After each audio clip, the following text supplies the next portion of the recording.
Irregular periods या period की अनियमितता ये क्यों होती है? इसके कारण कुछ फिजियोलॉजिकल भी हो सकते हैं। नॉर्मली यानी फीमेल के लाइफ में जो होता है, जैसे पीरियड स्टार्ट होने के 2-3 साल में ये इरेगुलर हो सकता है। पीरियड जब बंद होता है यानी मेनोपॉज, तब भी ये इरेगुलर हो सकता है। उसके अलावा जब प्रेगनेंसी होती है, प्रेगनेंसी रिलेटेड कॉम्प्लिकेशंस होते हैं, उसमें कुछ प्रॉब्लम हो सकती है। प्रेगनेंसी के दौरान एमिनोरिया हो सकता है एंड ब्रेस्ट फीडिंग कराते हैं तब भी पीरियड इरेगुलर होता है। उसके अलावा अगर आप गर्भ निरोध के लिए oral contraceptive pills combined estrogen progesterone लेते हैं तो उसमें भी पीरियड इरेगुलर हो सकता है।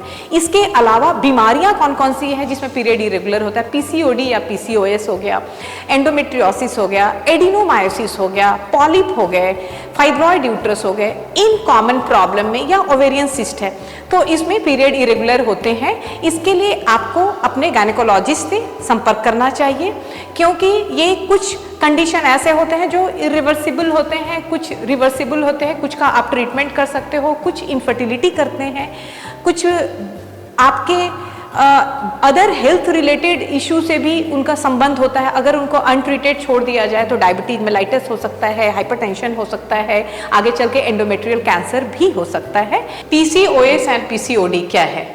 Polycystic ovarian syndrome for PCOS and polycystic ovarian disease for PCOD.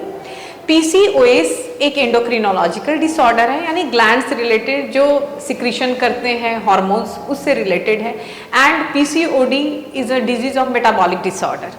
Okay, PCOS and PCOD में कुछ चीज़ें बहुत कॉमन हैं, जैसे ये लाइफ स्टाइल से, डाइट से, आपके एक्टिविटी के लेवल से, आपके मेंटल स्टेटस से रिलेटेड है। पीसीओडी थोड़ा इंसुलिन रेजिस्टेंस से रिलेटेड है।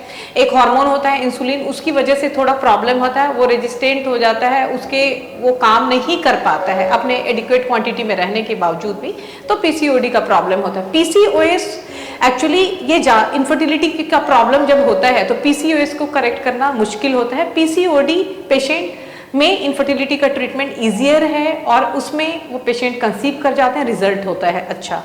पीसीओडी ज़्यादा कॉमन है, पीसीओएस कम कॉमन होता है।